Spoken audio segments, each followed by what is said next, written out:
오늘은 본문의 말씀을 가지고 예수를 깊이 생각하라라는 제목으로 말씀의 은혜를 나누고자 합니다. 여러분들 고등학교 시절 기억하십니까? 네. 저도 고등학교 때 시절 많은 것들이 기억나는데 그 중에서 가장 뚜렷하게 기억나는 것은 고등학교 때 했던 자율학습입니다. 네. 저희 때는 자율학습, 말은 자율학습이지만 사실 강제학습이었죠.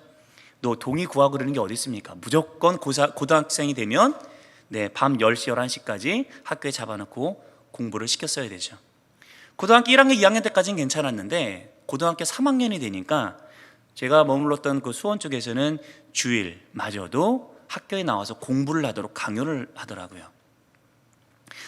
그래서 처음으로 이제 주일을 맞는 그 전날, 토요일 날 밤에 잠이 안 왔습니다. 학교를 가야 되는가 말아야 되는가. 사실 그때 당시에 저희 교회에서 제가 주일학교를 담당하면서 거의 교장처럼 사역을 했거든요.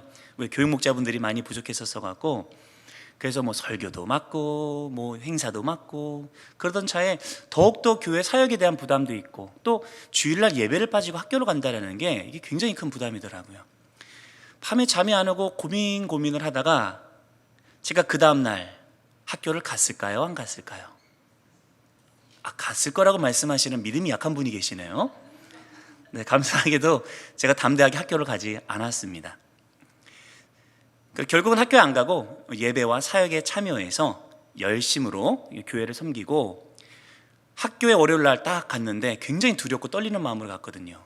근데 전교에서 학교에 안 온 친구는 저밖에 없었습니다. 그래서 학교에서 쟤는 진짜 꼴통 기독교인이다 찍히고, 선생님한테 교무실도 불려가고 그랬었는데 감사하게도 혼나진 않았습니다. 선생님이 저를 딱 보시더니 한숨 한번 푹 쉬고는 그래 가라, 그리고는 1년 내내 저를 놔주셨습니다. 마음껏 교회 사역하면서 행복하게 지냈던 기억이 나는데, 사실 전날 밤에 밤을 새면서 고민하면서 굉장히 마음간에 두려움이 많았습니다. 선생님께 혼날 것들, 이런 것들이 머릿속에 떠오르기도 하고, 또 학교에 가면은 혼자 튀는 행동을 한다라며 배척할 친구들에 대한 걱정도 많이 되더라고요.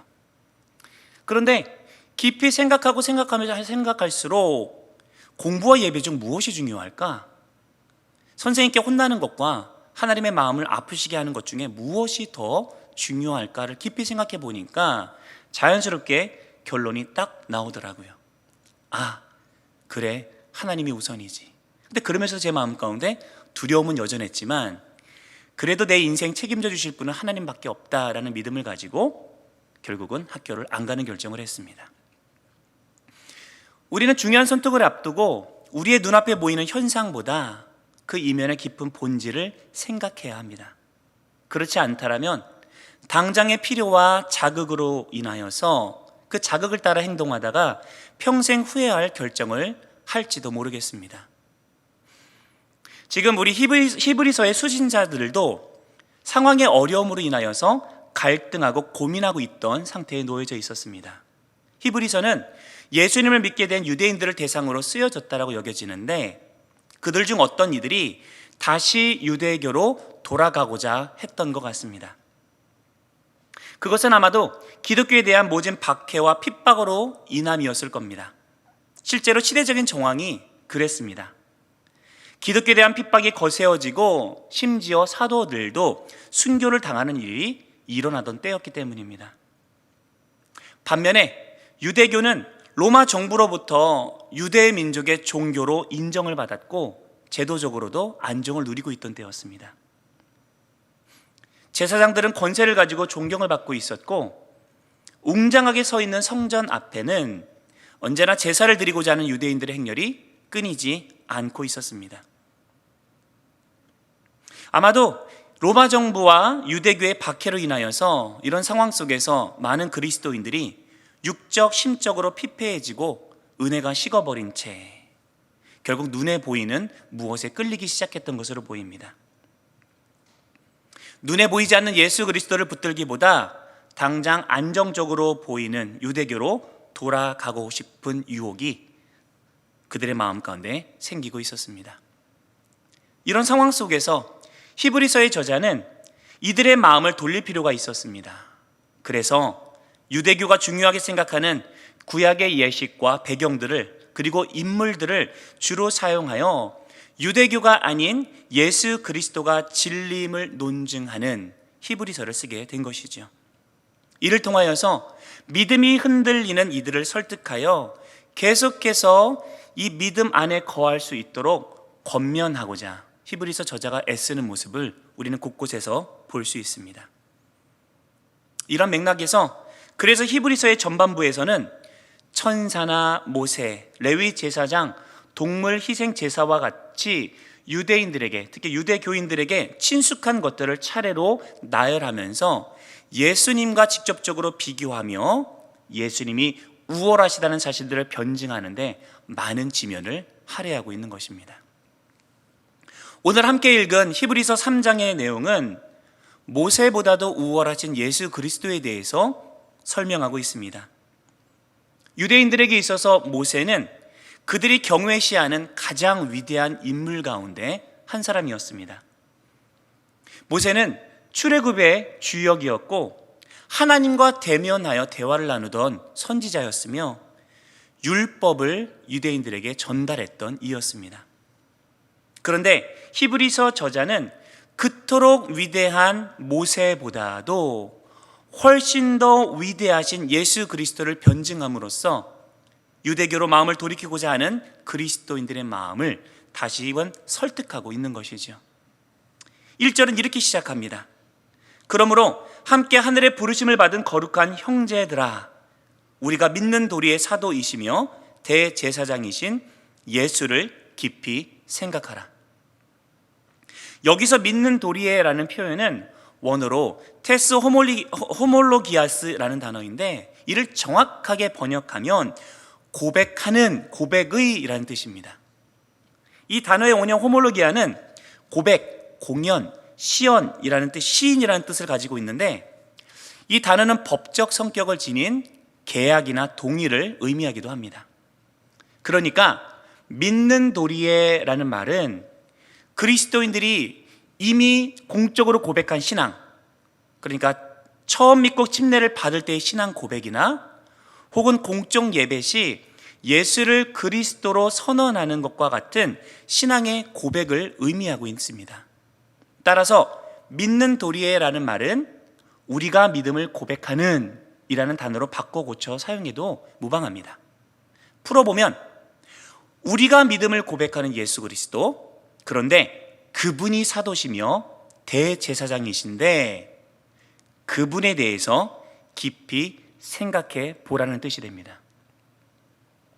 초대교회 신앙의 고백의 대상은 명백히 예수 그리스도였고 그들이 힘써 가르치고 전파하는 복음의 내용 또한 예수는 그리스도시다 였습니다. 그런데 오늘 본문은 믿음을 저버리고 다시 유대교로 돌아가려는 그리스도인들에게 두 가지를 강조합니다.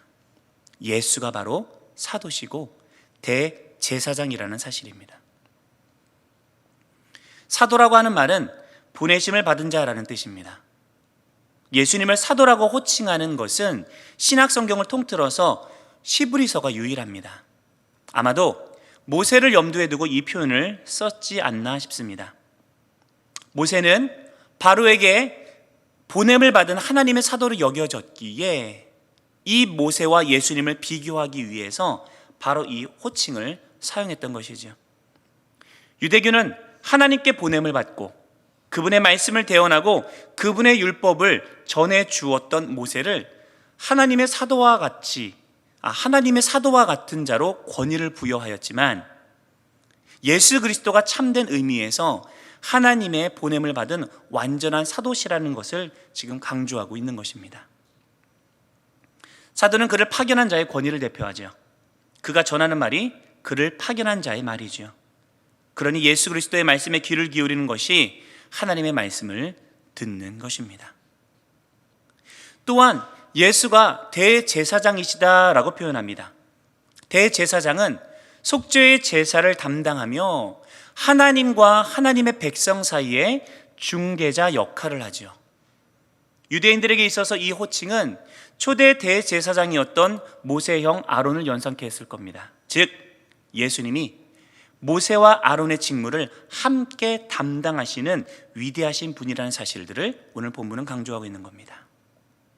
본 구절은 예수님이 하나님께서 자신의 뜻을 전달하기 위해서 보내신 하나님의 사도이실 뿐만 아니라 우리의 사람을 대표하여 하나님의 구속사역을 완수하시는 대제사장이시라는 사실들을 강조하고 있는 겁니다. 그러한 예수님에 대해서 깊이 생각해 보라라고 권면하고 있습니다. 여기서 생각하라는 표현은 주의 깊게 어떤 일에 대해서 집중하여 생각하는 것을 의미합니다. 우리는 무엇보다도 예수 그리스도에 대해서 집중하며 생각하여야 합니다. 사실 우리는 알고 있다고 여기는 순간부터 깊이 집중하여 생각하는 것을 멈추곤 합니다. 그래서 오늘날 믿음 안으로 들어온 많은 그리스도인들이 예수를 깊이 생각하기보다 그냥 편안하게 은혜 받는 편을 선호하고는 합니다. 개인의 시간을 내어 말씀에 집중하고 진리 대신 예수님을 깊이 이해하고자 더욱 적극적으로 묵상하기보다는 예배 시간에 편안하게 앉아서 설교를 들으며 은혜 받기만을 기대하고는 합니다. 하지만 그러한 자세로는 세상의 유혹과 위협을 이겨내기 어렵습니다. 그러니 우리는 적극적으로 말씀을 깊이 묵상하며 하나님의 말씀이 정말 참 진리이심에 대해서 끊임없이 집중하며 고민하는 자세를 잃어버려서는 안 됩니다. 당면한 어려움으로 인하여서 유대교로 회피하고자 하는 이 그리스도인들을 향해 외치는 이 히브리서 저자의 이 일침은 오늘날 편리와 안정을 추구하는 우리에게도 동일하게 주시는 하나님의 메시지라는 사실을 기억하시기 바랍니다. 그러면서 2절에서 유대인들이 존경하는 모세와 예수님을 직접적으로 비교하기 시작합니다. 먼저 공통점을 설명합니다. 2절입니다. 그는 자기를 세우신 이에게 신실하시기를 모세가 하나님의 온 집에서 한 것과 같이 하셨으니. 예수님과 모세의 공통점은 두 분 다 하나님께 충성하였다는 점입니다. 모세가 하나님의 온 집에서 충성하였던 것처럼 예수님도 하나님께 신실하셨다라고 말합니다.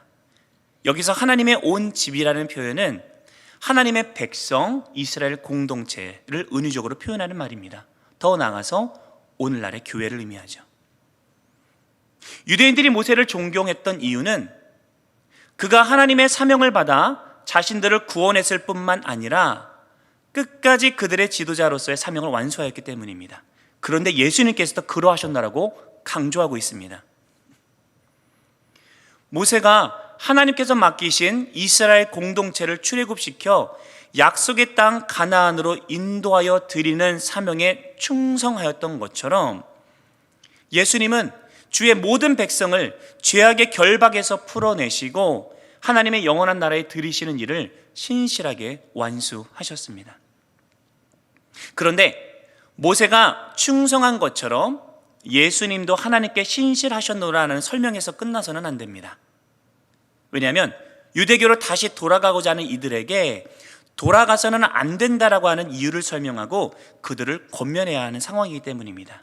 그래서 히브리서 저자는 유대인들이 존경에 맞지 않는 모세처럼 예수님 또한 그러하시다라는 것을 제시한 뒤에 그러나 예수님이 모세보다 더 위대하시다는 사실들을 비교를 통해 강조합니다. 3절입니다. 그는 모세보다 더욱 영광을 받을 만한 것이 마치 집 지은 자가 그 집보다 더욱 존귀함 같으니라. 집과 그 집을 지은 건축자의 관계에 빗대어 설명합니다.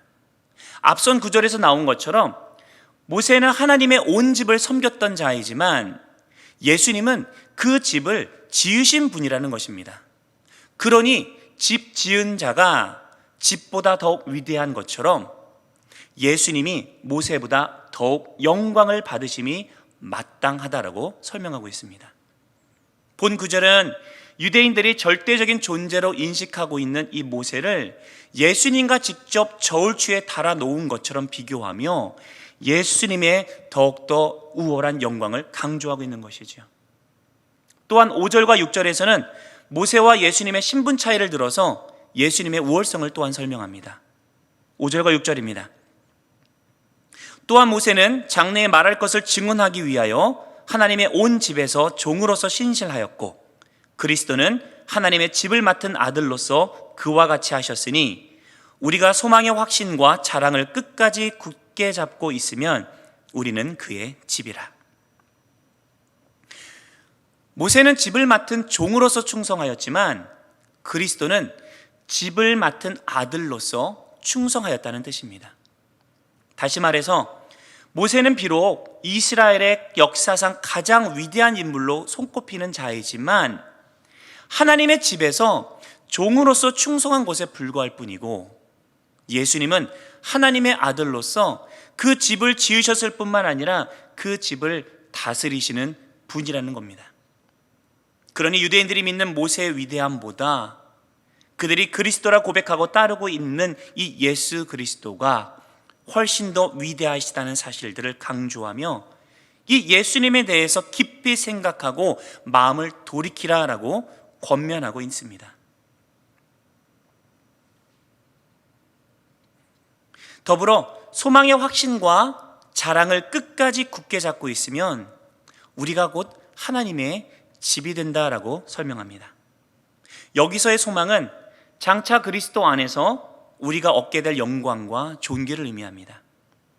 자랑을 끝까지 굳게 잡으라는 말은 자부심을 가지라는 말이죠. 내가 예수 그리스도를 따르는 이 믿음이 얼마나 고귀하고 가치 있음을 깊이 인식하고 인내하면서 끝까지 붙들라는 말입니다.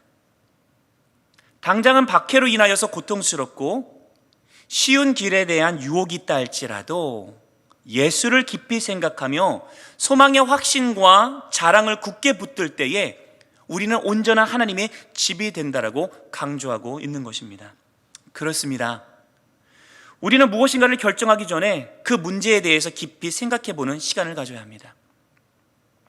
순간의 감정으로 혹은 상황으로 인해 받는 자극에 따라서 급하게 결정하는 우리를 범해서는 안 됩니다.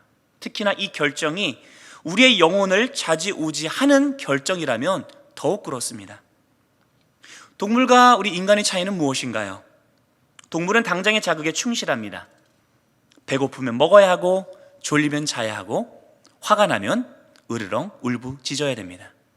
하지만 사람은 다릅니다. 사람은 당장 배고프고 졸려도 화가 나도 무엇이 본질이고 중요한지를 생각하고 그에 따라서 다르게 반응할 수 있는 존재입니다. 신앙 안에서의 결정도 마찬가지이죠. 당장 눈앞에 닥친 어려움을 회피하는 것이 중요한 것이 아니라 말씀에 대해 진지하게 고민하고 진리를 신중히 살피며 무엇이 정말 나에게 중요하고 가치 있는 것인지를 먼저 헤아려 본다면 우리는 고난의 자리를 회피하지 않고 정면에서 견뎌내는 힘을 얻게 될 것입니다. 이것이 본문의 저자가 말하고 있는 바입니다. 눈앞의 핍박 앞에서 편하고 안전한 길을 택하려는 우리 그리스도인들에게 이렇게 말하고 있습니다. 너희들이 믿음으로 고백한 예수 그리스도를 깊이 생각해보라. 그리고 그리스도의 위대하심에 대해 다시 한번 확신하며 가슴 깊이 되새기고 소망의 확신과 자랑을 끝까지 굳게 붙잡으라 라고 말이죠. 다시 한번 정리해 보겠습니다. 그리스도인들이 눈앞에 닥친 핍박과 어려움으로 인하여서 안정적인 유대교로 돌아가고자 하니 이를 막기 위해서 히브리서의 저자는 예수 그리스도를 깊이 생각하라고 권면하였습니다. 유대인들이 위대한 구원자여 민족의 지도자여 율법의 전수자로 존경하는 그 모세보다도 예수님이 더욱 위대하신 분이라는 사실들을 깊이 생각하라고 말씀하고 있습니다. 이 예수가 하나님의 보냄을 받은 사도시요 하나님의 구원을 이루시는 대제사장임을 깊이 생각하며 믿음을 굳건히 하라고 강조합니다. 이 말씀을 우리에게도 적용해 보도록 하겠습니다. 우리도 삶을 살아가면서 믿음의 길을 잠시 벗어나 쉬운 길을 걷고 싶을 때가 종종 찾아옵니다. 세상을 따를 때의 조건이 훨씬 더 좋은 것 같고 예수님을 믿고 따를 때 희생과 손해가 있는 것 같아서 당장 잠깐이라도 회피하고 싶을 때가 왜 없겠습니까? 이 사실을 잘 아시는 예수님께서도 이렇게 말씀하셨습니다. 마태복음 7장 13, 14절입니다. 좁은 문으로 들어가라. 멸망으로 인도하는 문은 크고 그 길이 넓어 그리로 들어가는 자가 많고 생명으로 인도하는 문은 좁고 길이 협착하여 찾는 자가 적음이라. 참된 신앙의 길은 좁고 협착해 보인다는 것을 예수님도 잘 아셨습니다. 하지만 이 길은 생명이 보장된 길입니다. 넓은 문처럼 보이는 세상의 유혹과 거센 위협 앞에서 동물처럼 자극에 따라 반응하며 살아가지 않기를 바랍니다. 세상이 강요하는 선택 앞에서 먼저 우리가 믿는 예수 그리스도, 그분이 어떠한 분이신지를 깊이 묵상하며 우리가 걷는 좁은 길을 계속해서 걸어나갈 수 있기를 바랍니다. 예수를 떠올리며 그분의 존재가 내 생각을 가득 채울 때에 우리는 세상의 얼거맴을 뿌리치고 진리의 길 안에서 여전히 서 있게 될 줄 믿습니다. 세상의 위협과 유혹이 나를 위협할 때에 주께서 나를 위해 무엇을 행하셨는지, 그리고 그분 안에 보증된 약속이 무엇인지를 생각하고 내가 받은 은혜를 깊이 묵상하시기 바랍니다. 그리고 그리스도께서 나를 위협하고 또 유혹하는 세상의 그 무엇보다도 위대하신 분임을 확신하시기 바랍니다. 우리가 문제 앞에서 예수를 깊이 생각할 수 있다라면 우리는 충분히 유혹을 이길 수 있습니다. 우리는 당장의 눈앞에 자극에만 반응해서는 안 됩니다. 자극이 강할수록 더욱 예수를 깊이 생각하며 그분께 초점을 맞춰야 합니다. 그때 우리에게는 예수 그리스도로 말미암아 주어진 소망에 대한 확신과 자부심이 회복될 것입니다. 그렇게 우리는 주를 향한 믿음을 끝까지 견지하며 승리를 향해 여전히 달려가게 될 줄로 믿습니다. 우리 모두가 그러한 예수를 깊이 생각하며 믿음 안에서 흔들리지 않는 굳건한 하나님의 자녀로 든든하게 세워지기를 우리 주 예수님의 이름으로 간절히 축원드립니다. 우리가 믿는 도리의 사도이시며 대제사장이신 예수를 깊이 생각하라.